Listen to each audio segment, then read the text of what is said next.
guys, welcome back to my channel. It's me again. Okay, so today I wanted to talk to you guys about some of the mistakes that we're all making when it pertains to shopping at luxury brands. I thought it could be fun to kind of go through the mistakes that we're making across the board for all of the major houses. So I've written a bunch of them down. I think you've probably seen the title. It's a bit clickbaity, but I've definitely mentioned it in this video. So let's start off with the first thing that is a faux pas, and I think that we should all stop doing ASAP, is oversharing about your personal life. I think that's the first thing. All of these things are based off things which I've been seeing in Facebook groups and things like that. And I feel like so many of us, so let me just come a bit forward here. I feel like so many of us are accidentally oversharing about our personal life. So one of the biggest topics right now in the influencer community, a lot of influencers and bloggers are having these conversations on their platforms and stuff, is this whole idea of parasocial relationships. So what is a parasocial relationship? I'm going to pull it up and I'm going to explain what it is. But essentially, a parasocial relationship is a relationship where you think that you know the person because maybe you've encountered them through the media, but you don't actually know them. So the definition of a parasocial interaction or a parasocial relationship from Google is as follows. A parasocial interaction refers to a kind of psychological relationship experienced by an audience in their mediated encounters with performers in the mass media, particularly on television and on online platforms. Okay.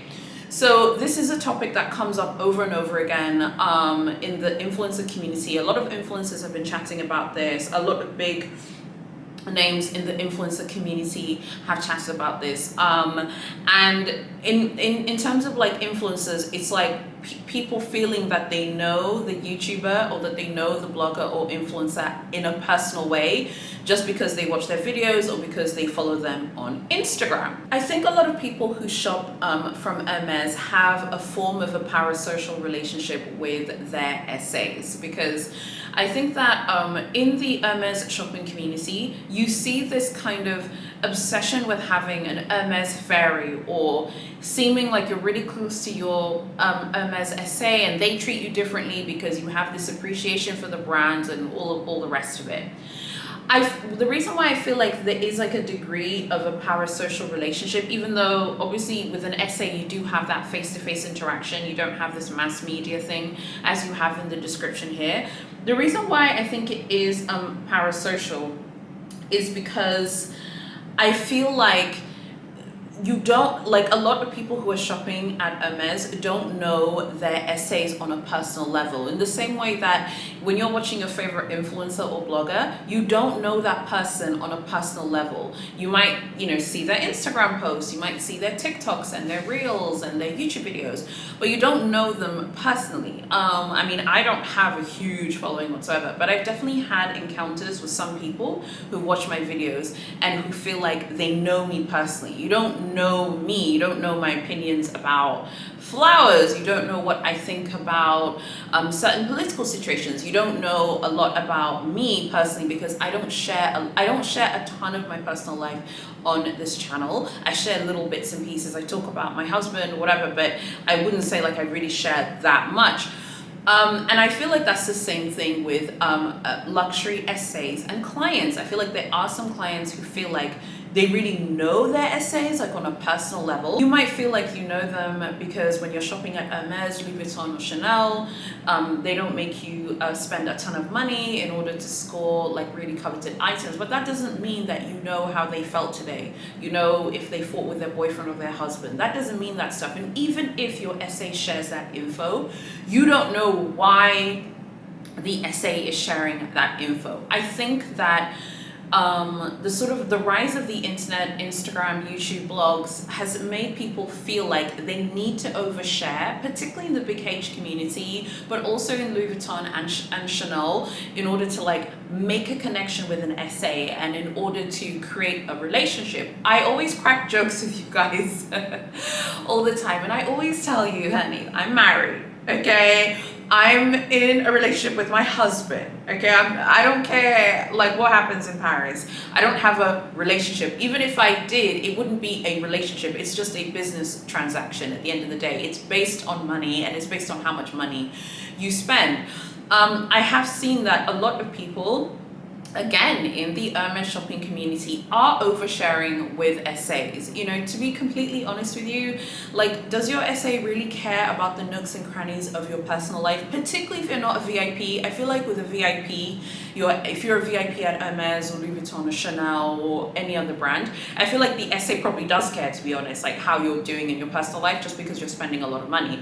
But if you're not spending $100,000 a year, pounds, euros, you know, you're not spending that much, you're not spending 200K, 100K, 150K a year. I mean, does your SA really care about, you know, the things going on with your kids, or the things going on with your mum, with your dad, with your family?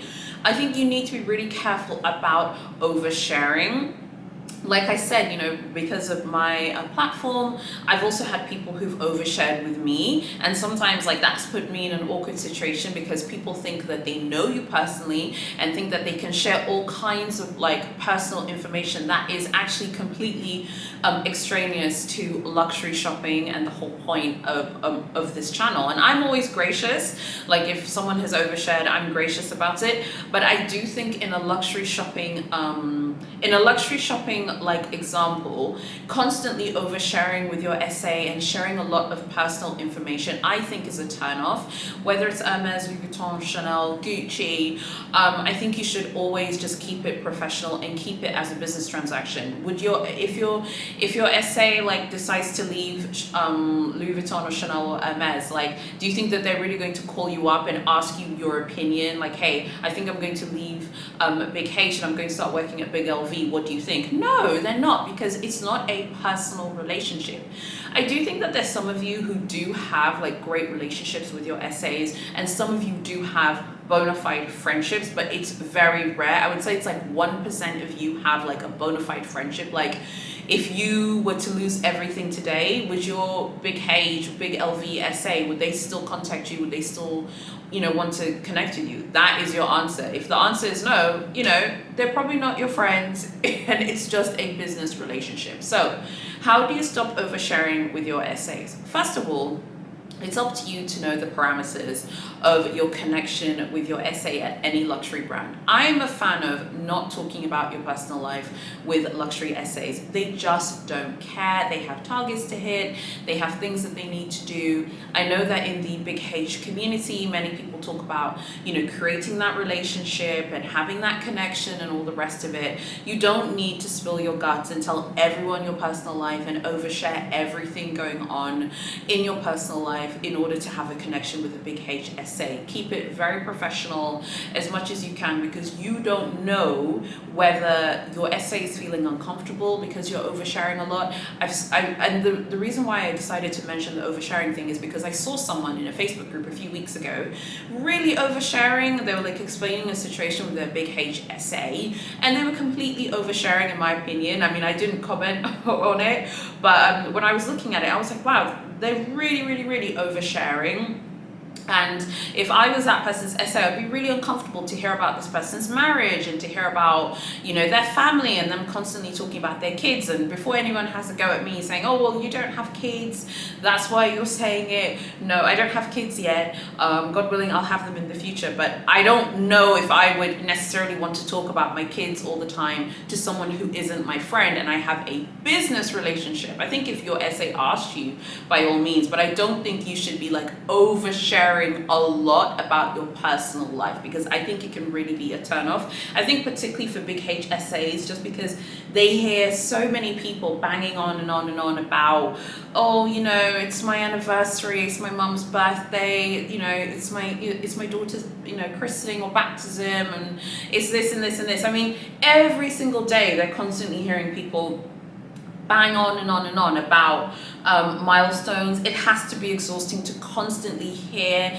that personal information. Your SA is not your priest, your SA is not your pastor, your SA is not your therapist, your SA is not your friend. They are a sales associate. The first word is sales, okay? They're there to make money. help them get there so that you can access really cool things from Big LV, Gucci, Chanel, and Hermes. I think oversharing definitely needs to stop, and definitely it's something that I see more in the big H community. People really overshare, and I think just keep it as professional as possible. I know you might be like, well, my essay tells me about her private life, or his private life. Again, just keep those boundaries up, because you don't know what could happen. You don't know, you could go next week to an appointment and your essay could have left the company. Your essay could be like, okay, well, I was just telling her that because she's just so intense and so full on. You don't know. Keep it as professional as possible. As always, there are exceptions for some of you top VIPs out there, but generally speaking, stop oversharing with essays. The next thing that is a faux pas, again from the big H community, because the shopping culture at big H really is a stressful experience, and the way people shop at Hermes is stressful. Crying about a Quota bag. Again, I think this is from one of my, actually no, this isn't from a dragging story. I saw this on the Purse Forum. Someone had mentioned that they had cried at FSH.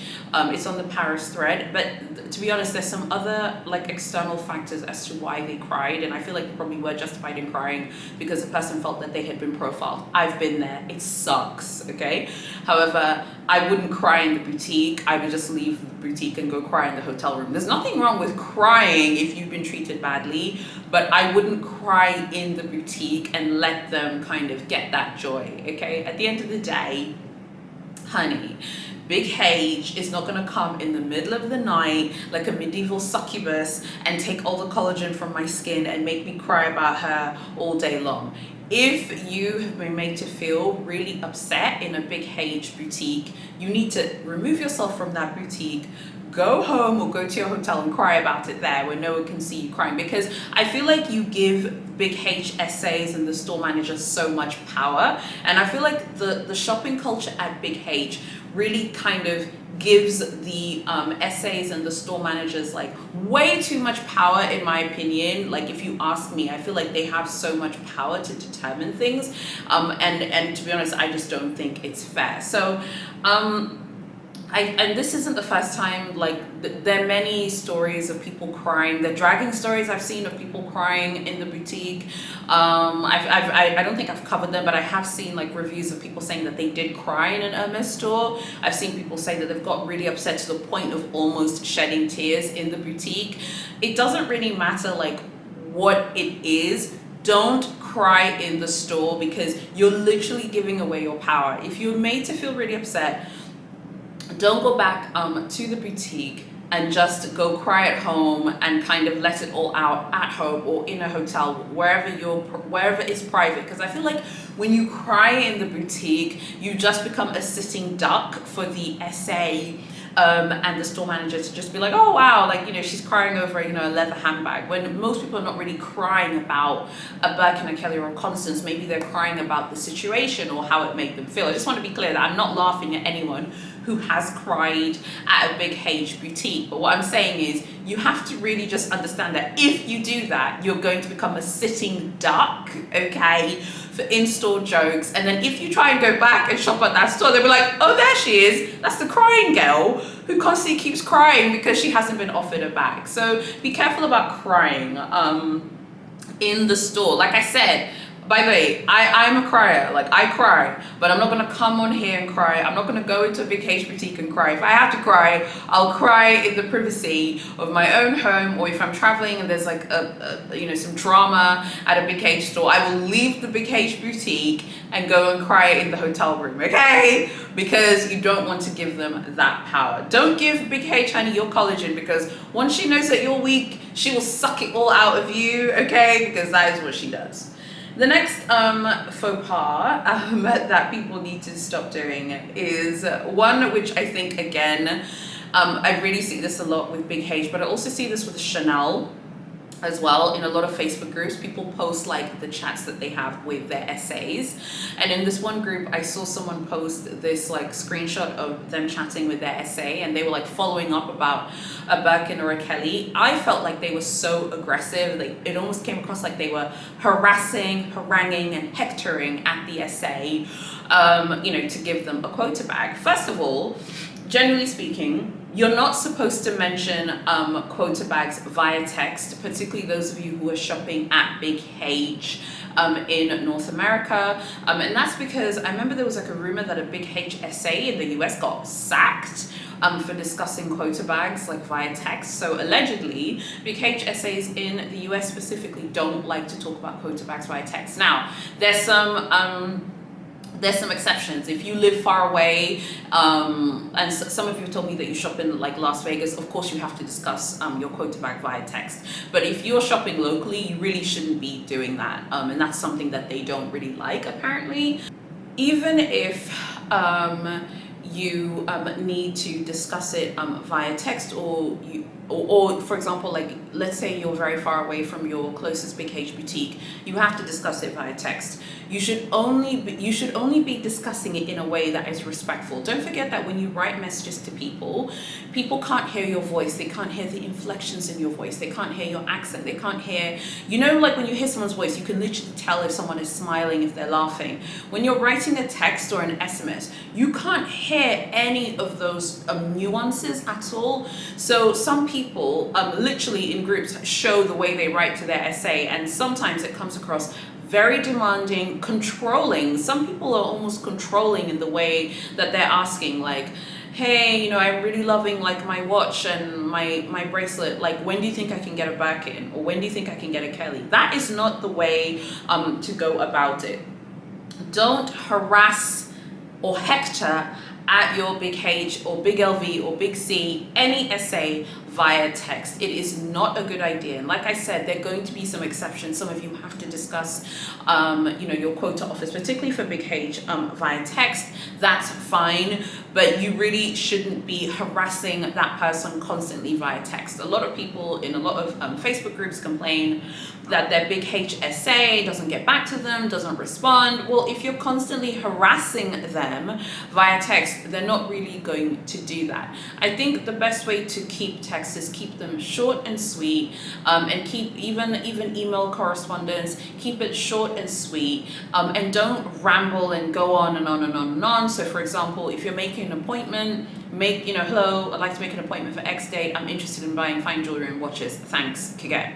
Short and sweet. Hello, how are you? I hope you're well. You don't really need to do that because you're going to be going to the appointment, you know, so you're going to chat to them there anyway, and then you can ask them how they are. Keep things short and sweet in text, and don't harass or harangue your essay. It's incredibly rude. To you, scoring the Big H bag might be, you know, everything, but to your essay, they're, you know, she or he is just there to make their wages honey, to get their commission check so that they can put on a new wig, go on holiday with their spouse or partner and enjoy their life. Like, Big H is not their life. And I think it's really important for us to understand that. And like I said, not just Big H, because I've been noticing as well, in a lot of other groups, like people are fighting as well with their Chanel essays. Like, oh, my Chanel essay ignores me, doesn't get back to me. My Chanel essay won't sell me a heart bag. My Chanel essay won't sell me a caramel bag. Okay, well, how are you talking to your Chanel essay? Are you speaking to them like a human being? Or are you like, hey, I need to get a caramel, Chanel 19 from 22A today. Are you gonna make it happen, yes or no? Because if you're writing like that, that's rude. That's rude. So please do not do that. And make sure that you are being respectful and kind and thoughtful, okay? When you're sending text, don't harass your essay with text messages. It's not cool. Or emails, by the way, or any written correspondence. Okay, another one here is like another personal favorite of mine. Again, I saw this in another group and it was with Chanel. This woman basically called her essay a liar, and the essay checked her, like, you're not gonna call me a liar. So I was thinking, like, I think trying to literally calling someone a liar especially if you can't prove that they lied, is basically like a threat. If someone lied, that's fine. But if someone didn't lie and then you're like, okay, well, you're like calling your Chanel essay a liar, listen, you're gonna get this work from me if you call me a liar, okay? I'm going to come and I'm going to check you. Don't do that. It's not that serious. It's luxury shopping. If there's drama going on, and you think that your essay is lying or whatever, just get a new essay and move on. Do not call someone a liar, particularly if you cannot prove that they lied, because you will be creating problems for yourself, particularly if you like shopping at a certain boutique. So be careful about that as well. Some people are really actually going completely barking mad over luxury shopping. I don't care if you're big H, big C, big LV, Gucci, Dior, essay lied. Do not directly call anyone a liar in life unless you can prove it. If you can't prove that someone lied, listen, you're going to get dragged by your ponytail and you better know how to defend yourself, okay? The next one is one which we have debated a lot on this channel. We've debated it in the group. I've chatted to a lot of you privately about it. I have my feelings, you guys have yours, but that is gifts. I still feel like gifts are not necessary. Like I said, some of you are big spenders at different brands. I feel like for a big spender, it's different. If you're a baller, you're a VIP at a brand, I feel like giving a gift to your essay is fine, because I feel like at that level, I feel like VIP luxury relationships are completely different. Like someone spending $100,000 a year at Louis Vuitton, $150,000 a year at Big C, that's a different shopping experience to someone who's spending $20,000 a year at each brand. I feel like gifts shouldn't be given, generally speaking, in my opinion, unless you are a baller at your local store. And the reason why I don't feel like you should really be giving gifts is because, like, why would you give someone a gift for doing their job? In the Hermes community, the Louis Vuitton community, the Chanel community, you hear about people, talking about gifts quite often. I'm just not a fan of clients gifting essays, things. I'm just not a fan of it, me personally. I know that's for some of you, it's different. I think that there are also cultural nuances at play. I just wouldn't give a gift to someone who I don't have a personal / friendship relationship with, because I just wouldn't. But I think that for some of you, there could be cultural factors. Maybe some of you are from countries where people do give gifts. I think the problem with gifts in luxury shopping is that at the end of the day, it just comes across like it's a bribe. Even if you didn't intend for it, I think particularly for Hermes, I believe big HSAs are not allowed to accept individual gifts. They're only allowed to accept things which can be shared. So I've heard this, in tons of, forums and groups, people, will go with cakes and cupcakes and pastries and all these other things. Girl, please, okay? If I see chocolate chip cookies or chocolate cupcakes, you better believe that they're staying right here in my lady lair with me. I don't care what bag a big H or big C essay has offered me. They are not going to get those before me. But obviously I'm joking, but still, I feel like we as clients, we kind of need to take back our power. I feel like we have given essays and store managers at all of the luxury houses so much power that we are now impressing them with our gifts. They should be giving us gifts. They should be sending us gifts, okay? For all of the money and, passion and and excitement that we have over their brands. We should be getting gifts, not them. So say no to gifts. I'd love to know what you guys think about these faux pas and these luxury shopping mistakes. Honestly, I think the biggest one here that I really think that everyone needs to stop doing is oversharing. Stop oversharing and stop talking about milestones with your essays. Like I said, each situation is different. There's some of you who do have those close links with certain essays, and every essay is different. There's some essays who really don't want to connect with clients on a personal level. There's some who are more than happy to chat and ask questions about your kids, your animals, your pets, and all the rest of it.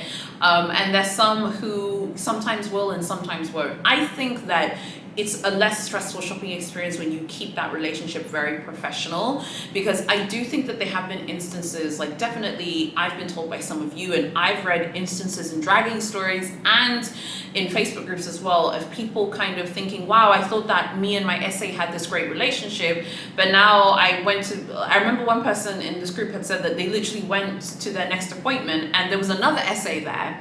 Okay, and then they were like, oh, where's my SA? They're like, oh, your SA resigned from Big H. Like, whoa, like you just resigned and, you know, didn't even like let the person know. So I think it's just easier when you don't overshare. But at the same time, I think you should look and see like what kind of like relationship that your SA likes, or what kind of connection that your SA likes. I'm very business oriented. I'm a business driven person. I don't really want to have and to know the person's personal life. I just don't care. Are you going to sell me a Birkin, Kelly or Constance or not? Yes or no? Are you going to sell me a Dauphine? Yes or no? Are you going to sell me a Cartier love bracelet? Yes or no? That is all I really want to know. I have friends, okay? I don't need more friends, but that's me. And I know some of you are gonna be like, well, you're in Tanzania, so you don't have to kind of go through that.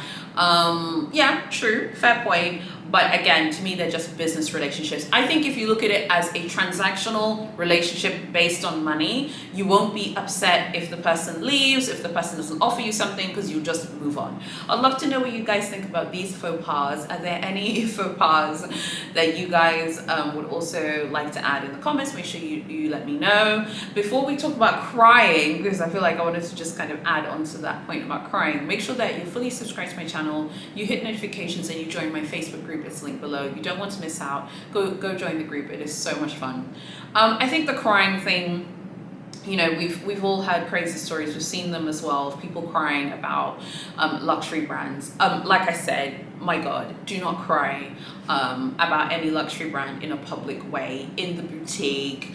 Don't cry about it. Just don't. If you have to cry, go to your hotel room and cry your eyes out in your hotel room or at home, and just cry about it there, because I just feel like you look absolutely barking mad crying about any luxury brand. It doesn't just have to be Big H or Big C, you know, Louis Vuitton, you know, Dior, Gucci, Balenciaga. I feel like if you cry about it, you just look completely barking mad. These are luxuries. No one needs to cry about luxury goods that no one genuinely really needs. We just like them. And I know it's easy to say that when you're not in the situation where you want to cry. I've been in difficult situations. Just recently, I've stopped going to the gym that I was going to because I was treated really badly, and I told them off and I left them a tough 1-star review, so they're gonna have to deal with that. But even though they made me upset, and I remember telling my husband about it, I didn't cry about it, and I didn't like lose my cool when I was there. I was just like, cool, whatever, I'm done with you.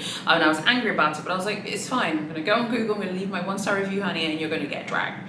And then I was fine about it. And they really were bang out of order. And my husband actually did confront them about it, and he got them to, you know, kind of sort it out. But I'm not interested. I'm not going back there again. They're not getting any more of my money or my attention. But my point is, don't cry. For the love of God, don't cry in luxury boutiques. I just feel like it really puts you in a bad place, and I feel like it hurts your image. I know that sounds terrible, like the brand made you cry, like why should you worry about your image? I feel like in a luxury boutique you need to worry about your image, because particularly if you like shopping there and you want to be considered for like hard to get limited edition pieces, they don't want to offer them to the clients that cry about everything and just want to throw a tantrum and keep crying. So yeah, let's just like not cry, guys, okay? There are people on social media who have cried. There are people in Facebook groups who have said they cried. Dragging stories, forums, people have cried. Don't cry about any luxury brands whatsoever. So I'd love to know what you guys think about these dragging stories. Make sure that you follow me on Instagram as well, and my TikTok. I'd love to see you there. So yeah, I need to know what you guys think. Guys, Big H is not gonna get my tears, boo-boo, okay? If Big H wants to make me cry, I will cry in private. You guys will never even know that I've cried. I'll never even tell you, okay, if Big H makes me cry, which she can't make me cry because her ponytail is not long enough to make me cry, okay? She's not gonna make me cry, she's not gonna make me feel any kind of way. So I'd love to know what you think about that. What do you guys think about luxury shopping, like etiquette and luxury shopping faux pas? I know some people don't like the idea that clients have to behave a certain way, but I expect brands to behave a certain way, so I don't mind behaving a certain way as well. I really hope that you have enjoyed today's video, and I hope that I'll see you guys in my next video on Saturday. I've got a fine jewelry video coming next week. There's a lot of beautiful new fine jewelry. Cartier just released their new high jewelry collection. I remember getting a message from one of you, and you were like, you know, you love high jewelry, but no one seems to really talk about it. And you were asking me like why, and I said I think it's because people think it's really expensive. But for those of you who shop at Hermes, with all of the pre-spend for multiple Quota bags, you can easily start buying high jewelry pieces. All high jewelry pieces pretty much are handmade by like one jeweler, artisan, and Cartier do have their new collection that literally just launched. I think it just launched like yesterday, so I'll be covering that next week, and some other sort of general jewelry pieces, because there's a lot of beautiful high-end jewelry that is out, but not just high jewelry, like just standard fine jewelry as well. Thank you so much for watching, and I'll see you guys on Saturday in my next video.